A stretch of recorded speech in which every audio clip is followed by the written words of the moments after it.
हाँ जी, आज का टॉपिक है हमारा परक्विजिट्स का वैल्यूएशन। अभी तक हमने किया था परक्विजिट्स 3 टाइप के होते हैं जो सबके लिए टैक्सेबल हैं। नंबर 1 पे वो आएंगे। सेकंड नंबर पे वो परक्विजिट्स जो सिर्फ पर्टिकुलर पर्सन्स के लिए ही टैक्सेबल हैं, और नंबर 3 वो परक्विजिट्स जो सबके लिए टैक्स फ्री हैं। राइट। तो अभी तक हमने उसमें परक्विजिट्स के बारे में सिर्फ पढ़ा था। आज हम कुछ परक्विजिट्स ऐसे हैं जो मैंने आपको सर्कल किया था उन पॉइंट्स पे, उनका वैल्यूएशन होगा। ठीक है। अब उनमें सबसे पहले टैक्सेबल परक्विजिट्स में हम देख रहे हैं number 1 is valuation of residential accommodation. ये जो रेंट फ्री एकोमोडेशन के बारे में आपने पढ़ा था, ये उसके बारे में है। ठीक है। तो अब ये जो गवर्नमेंट सबसे पहले आपने ये देखना कि ये क्या चीज़ है। रेजिडेंशियल एकोमोडेशन, रहने के घर का, रहने के लिए घर या मकान। अगर आपका एम्प्लॉयर आपको रहने के लिए घर दे देता है तो 2 बातें हो सकती हैं, या तो वो उसका किराया लेगा या उसका किराया नहीं लेगा या किराया थोड़ा लेगा। तो अगर वो रहने का घर एकदम फ्री देता है तो वो हो गया फ्री रेंट एकोमोडेशन। और अगर वो रहने के घर का किराया लेता है पर नॉर्मल किराए से बहुत कम लेता है तो हो गया rent free accommodation at concessional rent. समझ में आया? चलिए अब आ जाते हैं आगे। जब हम वैल्यूएशन की बात करते हैं तो हम एकोमोडेशन के लिए एम्प्लॉयज़ को 2 कैटेगरी में बांटेंगे। सबसे पहले आ रहे हैं गवर्नमेंट एम्प्लॉयज़, सेकंड नंबर पे आ रहे हैं हमारे अदर एम्प्लॉयज़। ठीक है। Government employees and other employees. Government employees की मैं बात करूँगी। मैं आपको यहाँ पर नहीं लेके जाती, मैं अपना एक लिखा हुआ है यहाँ पे लेके जाऊँगी। वही सेम चीज़ है बच्चों, ये मत सोचना कि कुछ अलग सा है। बस ये थोड़ा सा क्योंकि मेरी हैंडराइटिंग में है इसलिए शायद आप ज़्यादा कंफर्टेबल फील करोगे। ये मैंने गवर्नमेंट का कैटेगरी डाली। गवर्नमेंट के लिए क्या करना है, मान लीजिए मैं गवर्नमेंट एम्प्लॉय हूँ और मेरा कॉलेज मुझे रेंट फ्री एकोमोडेशन दे रहा है। तो सबसे पहले आपको क्वेश्चन में एक रेट दिया जाएगा कि ऐसे ही घर का जो किराया है, फेयर रेंटल वैल्यू जिसको आप कह सकते हो, फेयर रेंटल वैल्यू यानी कि उचित किराया, जो हम मान के चलेंगे कि अगर ये घर किसी और को किराए पे देते तो 10,000 रुपये किराया लेते पर मंथ, तो 10,000 रुपये किराया क्या हो गया, फेयर रेंटल वैल्यू। पर उसको आपने इग्नोर करना है। ठीक है। यानी जिसे आप कहते हैं ना उचित किराया, उचित किराए को आपने इग्नोर करना है। आपने देखना है गवर्नमेंट के नॉर्म्स होते हैं, गवर्नमेंट स्टैंडर्ड के हिसाब से उस घर का किराया क्या है, वो अमाउंट आपको क्वेश्चन में दे दिया गया होगा। ठीक है। याद रखिए फेयर रेंटल वैल्यू और गवर्नमेंट नॉर्म्स में से आपने नॉर्म्स ही उठाने हैं। तो नॉर्म्स के हिसाब से जो पैसे आए, मान लीजिए वो बनता है 9,000 पर मंथ, और मैं पूरा साल उस मकान में रही तो वो हो जाएगा 1,08,000। ठीक है। तो 1,08,000 हो गया एज़ पर नॉर्म्स। प्लस करना है आपको, अगर उस मकान के साथ साथ आपको कुछ फर्नीचर, कोई fridge, TV, cooler, washing machine, यानी कि अगर वो घर आपको फर्निश्ड दिया है, फर्निश्ड समझते हैं ना, फर्निश्ड का मतलब सिर्फ फर्नीचर से नहीं होता है। फर्निश्ड का मतलब होता है कि आपको उस घर में कोई फैसिलिटी भी दी है, जैसे एसी लगा के दे दिया, जैसे एक बेड दे दिया, जैसे फ्रिज दे दिया। ठीक है। तो उस सर्विस का जो कॉस्ट होगा, मान लीजिए मुझे फ्रिज ख़रीद के दे दिया एम्प्लॉयर ने कि भैया ये भी मकान के साथ साथ इस्तेमाल कर सकते हो आप, तो कोई बात नहीं, मैंने क्या किया, उसको इस्तेमाल किया। ऑब्वियसली मकान में दिया है उसने मुझे, तो मैं क्यों नहीं इस्तेमाल करूँगी। वो फ्रिज मेरे एम्प्लॉयर ने 50,000 रुपये में ख़रीदा था। अब 50,000 रुपये ऐड थोड़ी ना कर सकती हूँ, ज़रूरत क्या है, वो तो फिर मैं अपना ही ख़रीद लूँ अगर ऐसी बात है। तो मैं उस 50,000 का सिर्फ 10% ऐड करूँगी, यानी कि 5,000 रुपये। अगर मुझे फ्रिज ख़रीद के दे दिया है कि भैया ये यूज़ कर लो जब तक यहाँ रह रहे हो, तो मैं 50,000 का 10% ऐड कर दूँगी। मान लीजिए अगर उसने ख़रीदा नहीं है, उसने मुझे किराए पे लेके दिया है, मान लीजिए मुझे फ्रिज किराए पे लेके दिया है या गाड़ी किराए पे लेके दी है। गाड़ी का मैं इसमें बीच में नहीं डालूँगी, गाड़ी का सिस्टम थोड़ा अलग होता है क्योंकि मकान के अंदर गाड़ी का कोई कनेक्शन नहीं है। मकान के अंदर उन्हीं चीज़ों को हम कंसिडर करेंगे जो मकान के अंदर रखी जाती हैं और जिसका यूज़ मकान में रहने वाले कर सकते हैं। जैसे इन्वर्टर दे दिया, ठीक है, अब वो तो ज़रूरत है ना, तो इन्वर्टर अगर किराए पर लेके दे दिया और उसका किराया मेरा एम्प्लॉयर 2,000 रुपये पर मंथ दे रहा है और मैं उस मकान में पूरा साल रही हूँ, तो 12 महीने का 2,000 हो गया हमारा 12 दूनी 24,000, ठीक है। तो ये 24,000 मेरा ऐड हो जाएगा यहाँ पे। उसका 10% नहीं लेना, ध्यान रखना, रेंट पूरा लेना है, 12 दूनी 24 के 24 लेना है। लेकिन अगर ख़रीद के दे रखा है तो कॉस्ट का 10% लेना है, ठीक है। ये दोनों ऐड हो गए हमारे। मेरा 10,000 रुपये किराया था या 9,000 रुपये किराया था, 1,08,000 रुपये वो, और अगर फ्रिज ख़रीद के दे रखा है 5,000 रुपये वो, और मान लीजिए अगर इन्वर्टर भी दे रखा है उसका रेंट दे रहे हैं, इन्वर्टर का किराया है 2,000, तो 24,000 रुपये ये हो गया। तो 1,08,000 प्लस में कितना बोला था मैंने यहाँ पे 5 प्लस में 24, टोटल मिलाकर हो जाता है मेरा 1,08,000 और 5 बनेगा 1,13,000। 1,13,000 में 24 करेंगे 1,37,000, 13 और 24, हाँ 37 हो गए ना, 1,37,000। यहाँ तक बात समझ में आ गई।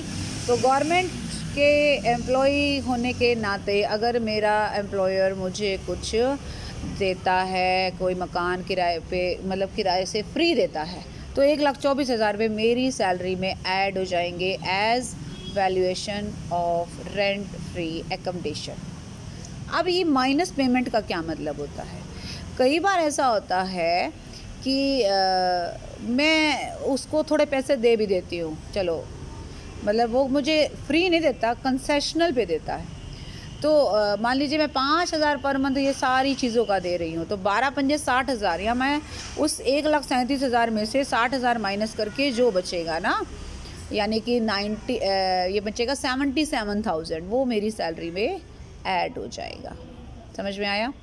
तो ये था फर्निश्ड घर का, किराए से मुक्त रहने का फर्निश्ड घर जो आपको आपके एम्प्लॉयर ने दिया है। ओके, मान लीजिए मैं 1 रुपया भी उसको नहीं देती, तो ये माइनस पेमेंट वाला सीन जीरो हो जाएगा। 1,37,000 जो बना था वो मेरी सैलरी में ऐड हो जाएगा, ठीक है, क्योंकि ये सबके लिए टैक्सेबल है। इसलिए ये था गवर्नमेंट के केस में।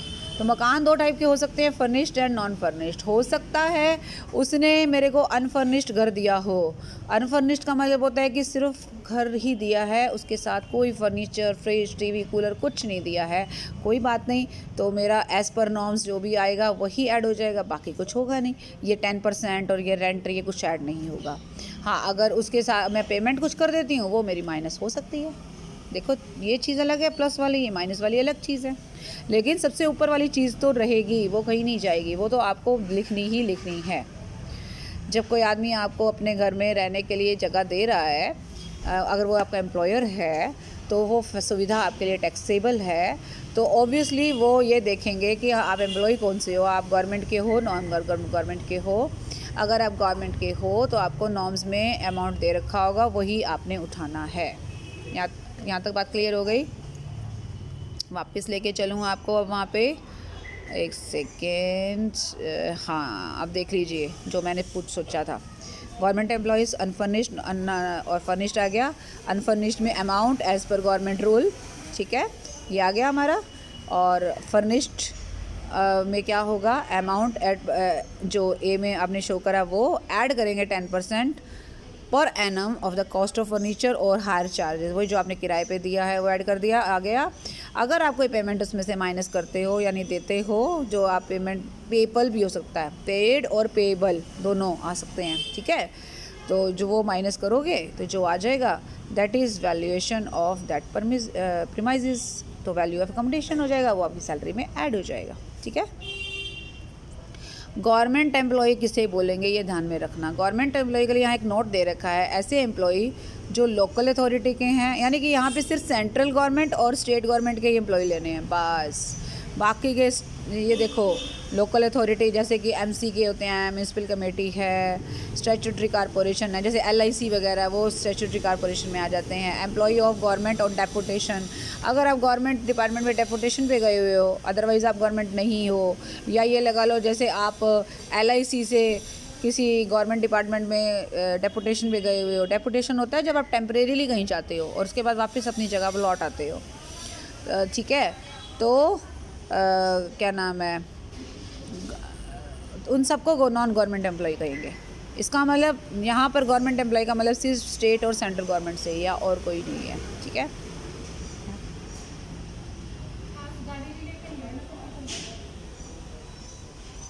नेक्स्ट इज़ हमारा आ रहा है ये बात क्लियर हो गई हमारा गवर्नमेंट एम्प्लॉय वाला। अब वापस आ जाते हैं अदर एम्प्लॉय पे। इसके लिए वापस मैं अपने वाले राइटिंग पे लेके चलूँ नॉन गवर्नमेंट एम्प्लॉय, यानी कि जो गवर्नमेंट नहीं है, यानी सेंट्रल और स्टेट के जो एम्प्लॉयज़ नहीं हैं वो नॉन गवर्नमेंट में आ जाएंगे। अब नॉन गवर्नमेंट के लिए मैंने 3 कैटेगरी बांटी है, कैटेगरी 1, 2 एंड 3। ठीक है, नॉन गवर्नमेंट में क्या करेंगे, अगर आपको मकान ऐसी जगह पर दे रखा है जहाँ की जनसंख्या 10 लाख से कम है, यानी जहाँ की पॉपुलेशन 10 लाख से कम है, ठीक है, तो आपकी सैलरी का 7.5% लेंगे। ऊपर तो नॉर्म्स का चक्कर था ना, ये एज़ पर गवर्नमेंट नॉर्म्स, यहाँ नॉर्म्स नहीं है, आपने निकालना पड़ेगा। यहाँ पे सैलरी का 7.5% लेंगे। और अगर फर्निश्ड है तो बिल्कुल वैसे ही 10% और रेंट, और अगर कोई पेमेंट करी है तो माइनस पेमेंट। ये दोनों पॉइंट है ना बिल्कुल सेम रहेंगे, प्लस और माइनस वाले। ये जो सबसे ऊपर है ना एज़ पर नॉर्म्स वाला, ये चेंज होगा। 10 लाख से कम पॉपुलेशन वाले में 7.5 ऑफ सैलरी, 10 और 25 के बीच में, यानी 10 लाख और 25 लाख के बीच में अगर पॉपुलेशन है तो 10% ऑफ सैलरी, और अगर 25 लाख से भी ज़्यादा, यानी जितने और बाकी के शहर बच गए, तो 15% ऑफ सैलरी। ये आपको अमाउंट याद रखने पड़ेंगे, मतलब रेट्स। यानी कि 10 है सबसे कम है तो 7.5 भी सबसे कम है, फिर थोड़ा सा बढ़ गया, फिर थोड़ा और बढ़ गया, तो मैक्सिमम हमारा 15 है और मिनिमम मेरा 7.5 है। तो याद करने का तरीका मैं आपको बता देती हूँ। अगर ये 15 है तो ये वाला सीधा उसका आधा हो गया, और बीच वाला 10 है, क्योंकि 10 से 25 है तो 10 ले लेना, इससे आपको याद करना आसान हो जाएगा। ठीक है, बाकी सब चीज़ें सेम है, बाकी कुछ नहीं करना है। ये तो अनफर्निश्ड का हो गया, और फर्निश्ड है तो उसका 10% कॉस्ट का या रेंट विच जो भी ये आपको मिल जाए वो आपको ऐड करना है। और अगर आपने कोई पेमेंट कर रखी है तो पेमेंट आप माइनस कर देना, सिंपल। ठीक है, अब आओ पहले इस तरफ, कहाँ थे हम, हाँ, ये दिख रहा है आपको अदर एम्प्लॉय। अदर एम्प्लॉय में अब ये जो मैंने चीज़ें बताई हैं ना, ये अगर बता दूँ, ये मकान उसका खुद का होना चाहिए। आपका जो एम्प्लॉयर है ना, ये मकान उसने अपना आपको किराए पे दे रखा है। अच्छा, यहाँ गवर्नमेंट में अपना पराया का कोई चक्कर ही नहीं था, या तो गवर्नमेंट का था तो अपना ही हुआ। ठीक है, नॉन गवर्नमेंट में ये भी तो हो सकता है ना कि आपका एम्प्लॉयर अपना घर दे रहा है, या फिर वो कहीं होटल में आपको जगह दे रहा है, या फिर वो कहीं टेम्परेरी कुछ बना के दे रहा है, या फिर वो कहीं आपको किराए पे घर लेकर दे रहा है। 4 ऑप्शन आते हैं इसमें, अपना देना, किराए पर लेकर देना, ये तो घर हो गया, और होटल में रहने देना और पैसे वो दे देगा, वो भी एक फैसिलिटी हो गई ना। आपको तो रेंट फ्री हो ना, अपने होटल का कोई किराया नहीं भरा, नहीं तो जाओगे तो होटल के कमरे का किराया लगता है ना, अब उसने आपको कोई किराया देने नहीं दिया, उसने दे दिया, तो ये भी रेंट फ्री अकोमोडेशन में ही आएगा। ज़रूरी थोड़ी ना है उसने कोई ठेका थोड़ा ना ले रखा कि अगर मान लो उसके पास घर है ही नहीं तो वो आपको अपना घर तो दे ही नहीं सकता ना, फिर वो आपको किराए पर घर लेकर देगा, या फिर वो होटल में रहने का देगा। वो अभी मैं बताऊँगी आगे क्या क्या सिचुएशन आ सकती हैं। ये जो कैटेगरी मैंने बताई है ये उसके अपने घर के बारे में है। यहाँ तक बात क्लियर है? पहले इसको क्लियर कीजिए। एकोमोडेशन ओन्ड बाय, मैंने सर्कल किया है, ओन्ड बाय एम्प्लॉयर, यानी कि जो एम्प्लॉयर का अपना घर है। तो मैंने आपको बता दिया ये 25, 10 ये वही चीज़ें हैं। देखो मैंने यहाँ पे भी लिख रखा है, 25 लाख से ज़्यादा है तो 15, 10 से 25 के बीच में है 10, और फिर हमारा है अदर प्लेस है 10, मतलब 10 से कम है तो 7.5। यहाँ तक क्लियर हो गई है पिक्चर। अब अगर एकोमोडेशन उसने किराए पर लेकर दिया है, अगर किराए पर लेकर दिया है तो जैसे फर्निश्ड घर में नहीं करते हैं, रेंट जितना दिया है जो बाहर दिया है वही तो फैसिलिटी हो गई ना।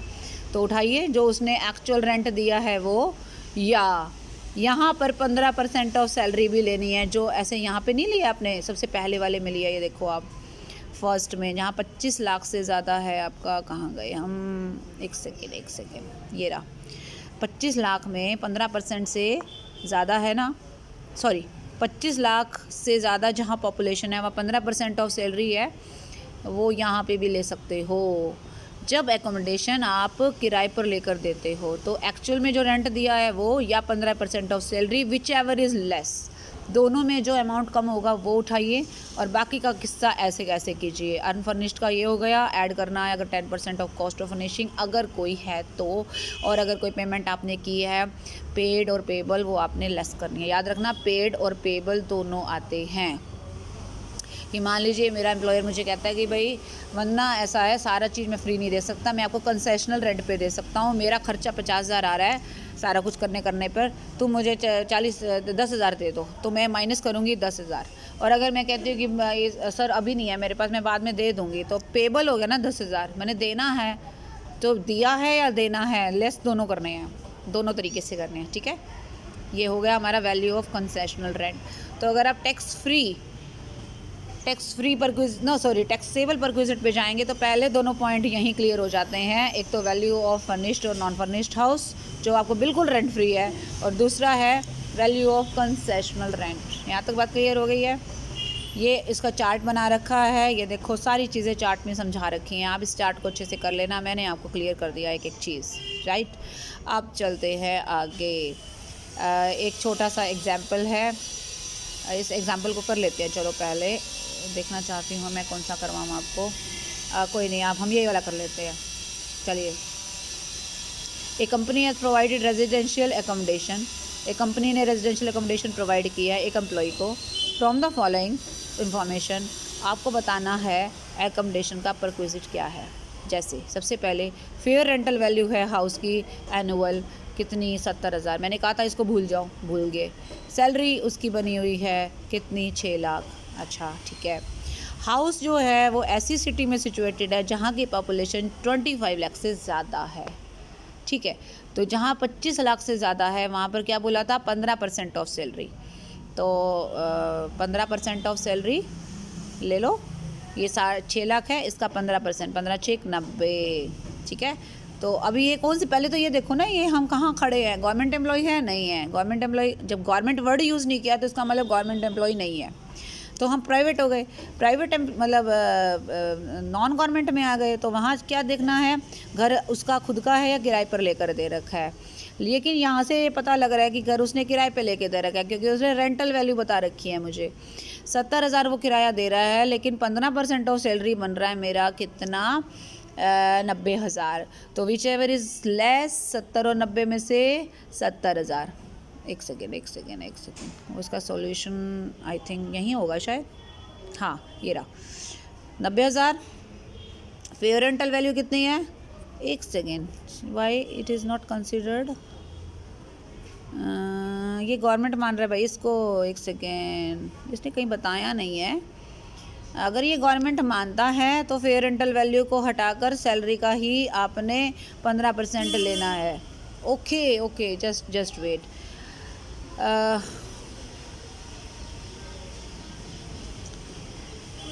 ये जो आ रहा है ना हमारा 25 15, और ये वाला किस्सा कहाँ था, ये कहाँ किस्सा किया था हमने, 25 लाख वाले में। ठीक है, हम कंफ्यूज क्यों हो रहे हैं, अब मेरी बात क्लियर समझ में आई। ये देखो, ये यहाँ पे आया, वापस आ जाओ। अदर एम्प्लॉय है, नॉन गवर्नमेंट है, ये तो पता लग गया ना, क्योंकि गवर्नमेंट वर्ड का यूज़ नहीं किया। और जब उसने ये कंसिडर कर दिया ना कि 25 लाख से ज़्यादा की पॉपुलेशन वाले में घर दे रखा है, तो यहीं से समझ में आ जाता कि घर उसका खुद का है। हालांकि उसने देखो कहीं मेरे को लगता है लिखा नहीं है कि उसका घर का खुद का है। जब ये ना लिखा हो तो इसका मतलब घर अपना ही है। और दूसरी बात ये है कि इसने fair rental value word use किया है। हम देखो, अगर किराए का होता तो यहाँ पे एक्चुअल रेंट दिखाता, फेयर कब दिखाता है, जबकि उचित किराया क्या होना चाहिए वो हमें नहीं पता। हमें तो ये बताओ कि एक्चुअल रेंट कोई दिया है आपने, नहीं दिया ना। इसका मतलब हम कौन सी कैटेगरी में आ गए, नॉन गवर्नमेंट में, और पहली कैटेगरी में जहाँ 25 लाख से ज़्यादा वाले पॉपुलेशन वाले एरिया में मेरे को घर दे रखा है। तो वहाँ मैं क्या कंसिडर करती हूँ, 15% ऑफ सैलरी। तो मेरी सैलरी है 6 लाख, इसका 15% बनेगा 90,000। तो पहली कैटेगरी में ए में मेरा रेंट फ्री एकोमोडेशन का किराया या जो वैल्यू होगी वो 90,000 होगी। और फेयर रेंटल वैल्यू को मैं इग्नोर करूँगी, क्योंकि फेयर रेंटल वैल्यू हम देखते ही नहीं हैं। बी में आ जाओ। हाउस जो है वो ऐसी सिटी में है जहाँ पॉपुलेशन 10 लाख से कम है। तो 10 लाख से कम वाले में 7.5% ऑफ सैलरी था। तो आप 6 लाख का करना ज़रा, 7.5 ये बनता है मेरा 45,000। फेयर रेंटल वैल्यू को कंसीडर नहीं करना। बिल्कुल सिंपल क्वेश्चन था, ठीक है। तो इस तरीके से ये क्वेश्चन अटैम्प्ट करना है। अगला आप इलस्ट्रेशन खुद करेंगे, 9th वाला।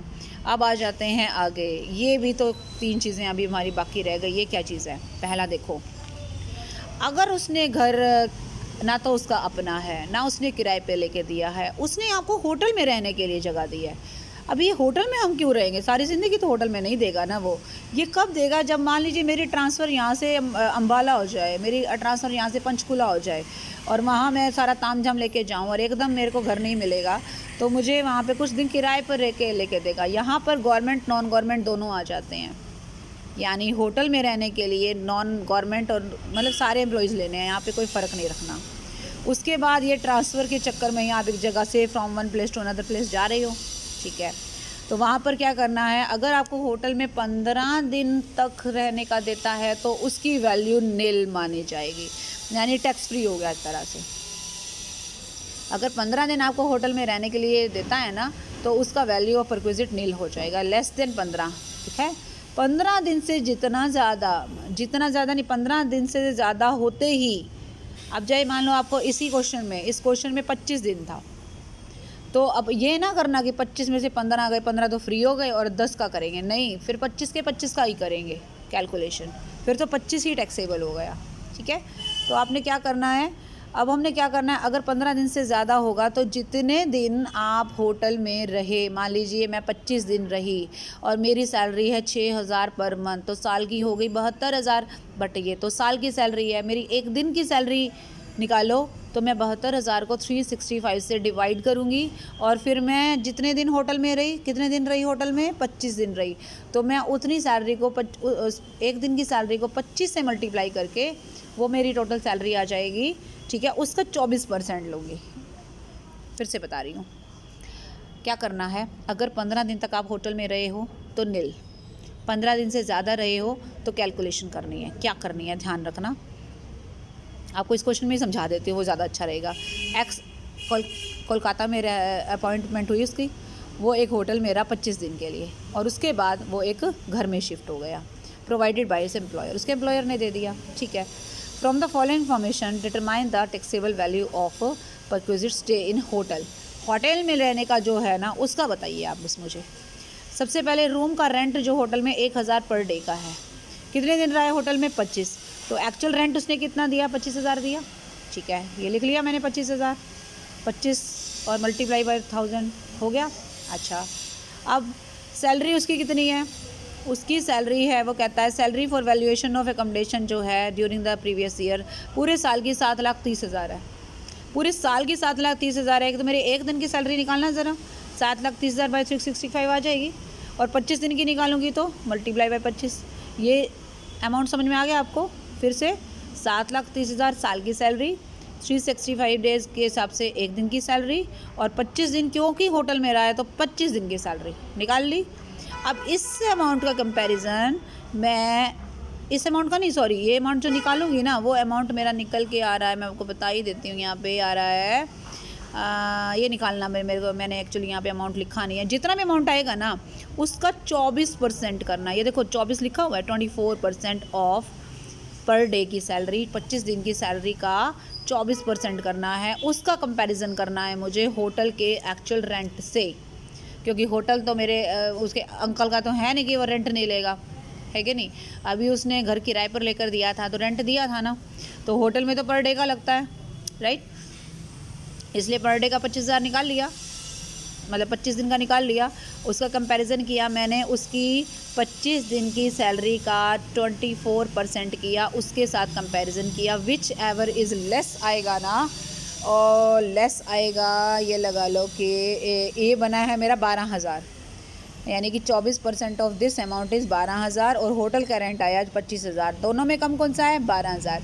तो 12,000 तो उसका हो जाएगा टैक्स फ्री और उसको क्या बोलते हैं, आगे भी कुछ बोल रहा है क्या क्वेश्चन में, employer recovered rupees tax free नहीं, sorry, whichever is less that will be taxable not tax free, जो उसमें कम होगा ना वो टैक्सेबल होगा, और क्या नाम है, 200 रुपये पर डे एक्स से उसने ले भी ली है, 200 रुपये पर डे और 25 दिन का 5,000, तो 12 में से 5 गए 7,000 रुपये, 7,000 रुपये मेरी सैलरी में ऐड हो जाएंगे। फिर से बताओ, इस क्वेश्चन को दोबारा से करते हैं। कोलकाता में उसकी अपॉइंटमेंट हुई है, 25 दिन वो होटल में रहा है, बाद में वो मकान में शिफ्ट हुआ है, होटल में रहने का 1,000 पर डे है, 25 दिन का 25,000 हो गया, और सैलरी उसकी पूरे साल की जो है 7,30,000 है, उसमें एक दिन की मैं सैलरी निकालूंगी उसके बाद उसको मैं 25 दिन से मल्टीप्लाई करूँगी, जो अमाउंट आएगा उसका 24% करूँगी, वो आएगा 12,000। तो 12,000 और 24,000 में जो कम होगा वही मेरे लिए वैल्यूएशन ऑफ होटल होगा। वो मेरा 12,000 आया, लेकिन 200 रुपये उसने पर डे के मुझसे चार्ज भी कर लिए। तो 25 दूनी 5,000, 5,000 रुपये उसने चार्ज कर लिए, 7,000 रुपये मेरी सैलरी में ऐड हो जाएंगे। That is taxable value of perquisite, right. यहाँ तो बात समझ में आ गई। अब आ जाते हैं हम एकोमोडेशन प्रोवाइडेड एट साइट।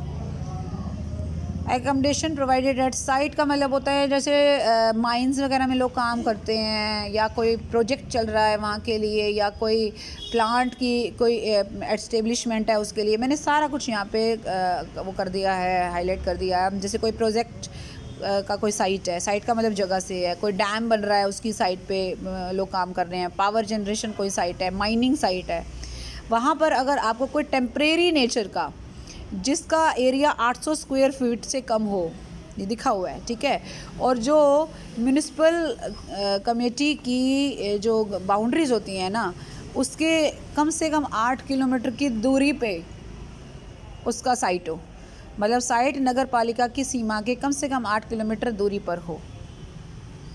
ऐसे एरिया में अगर आपको 800 स्क्वायर फीट से कम का कोई टेम्परेरी नेचर का एकोमोडेशन प्रोवाइड किया जाता है, जो साइट पे प्रोवाइड किया जाता है, देन और उसका जो वैल्यू होगा बेटा नील होगा, यानी कि ए बिल्कुल टैक्स फ्री होगा, नंबर 1। नंबर 2, अगर वो ऐसे एरिया में नहीं है, मान लो 800 वाला चक्कर नहीं है, टेम्परेरी वाला चक्कर नहीं है, तो वो रिमोट एरिया में भी हो सकता है। अगर वो रिमोट एरिया में हुआ है, रिमोट एरिया का मतलब होता है बहुत दूर, जो जहाँ के लाइफस्टाइल मतलब जो कॉस्ट ऑफ लिविंग है या बहुत महंगी है, या फिर ये लगा लो कि बहुत टफ़ लाइफ है जहाँ की। रिमोट एरिया जो मतलब एक तरह से पॉपुलेटेड एरिया से काफ़ी दूर होते हैं, सुनसान जगह हैं, इस तरीके से है, या कोई टफ़ इलाका है वहाँ पे है, तो नील माना जाएगा। समझ में आया? या तो इस एरिया में हो जहाँ पर आपने 800 स्क्वायर फीट से कम का हो, 8 किलोमीटर की दूरी पर हो, या फिर रिमोट एरिया में, ठीक है। तो ये तो नील ही हो गया, चक्कर ख़त्म हो गया। फिर आ रहा है accommodation at the time of transfer. अब क्या होता है कि मान लीजिए मेरी ट्रांसफ़र यहाँ से पंचकूला कर दी, अब मुझे भी एम्प्लॉयर ने यहाँ पे भी घर दे रखा है और पंचकूला में भी जाते मुझे घर मिल गया। मैंने क्या किया, मैं वहाँ शिफ्ट तो हो गई, लेकिन मैंने ये वाला सोनीपत वाला घर छोड़ा नहीं, ठीक है। जब सोनीपत वाला घर नहीं छोड़ा और वहाँ पे भी मैं घर में जाके बैठ गई हूँ, तो मैं तो 2 घर अवेल कर रही हूँ ना, दोनों ही एम्प्लॉयर के दिए हुए हैं।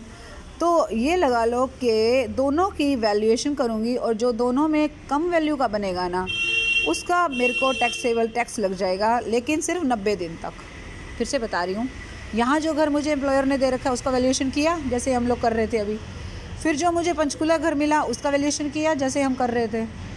मैं गवर्नमेंट हो तो गवर्नमेंट के हिसाब से, नॉन गवर्नमेंट हो तो नॉन गवर्नमेंट के हिसाब से, एरिया के हिसाब से, ठीक है। अब दोनों में मान ली एक का 70,000 आ गया, एक का 90,000 आ गया, तो दोनों में कम कौन सा है? 70,000 है। तो 70,000 रुपये मेरी सैलरी में ऐड हो जाएंगे टैक्सेबल परक्विजिट के नाम से। बट ये काम सिर्फ 90 डेज़ तक होगा। अगर 90 डेज़ के बाद भी आप दोनों को, क्योंकि भैया एक टाइम में तो बंदा एक ही घर में रहेगा ना, आप ये भी घर लेके बैठे हो, ये भी नहीं छोड़ रहे हो, आप वो वाला घर भी लेके बैठे हो, तो आपको सिर्फ 90 डेज़ तक ये सुविधा मिलेगी कि आप एक का टैक्स देने दोगे। लेकिन अगर 90 डेज़ के बाद आप दोनों में से एक घर नहीं छोड़ते, तो दोनों घरों का वैल्यूएशन जो हुआ है ना, 70,000 भी और 90,000 भी, वो दोनों आपकी सैलरी में ऐड हो जाएगा। फिर तो आपको 1,60,000 रुपये अपनी सैलरी में ऐड करके उस पर भी टैक्स देना पड़ेगा। तो ये बेवकूफ़ी हम क्यों करें? हमें 90 दिन के अंदर अंदर एक घर को छोड़ देना चाहिए। और ऑब्वियसली मैं सोनीपत वाला ही छोड़ूंगी, क्योंकि जब मुझे रहना पंचकूला है तो मुझे सोनीपत वाला छोड़ना ही पड़ेगा, है कि नहीं बात? तो ये ध्यान में रखना कि ऐसा कर सकते हैं, ये इसका प्रोसीजर रहेगा accommodation at the time of transfer, ठीक है जी।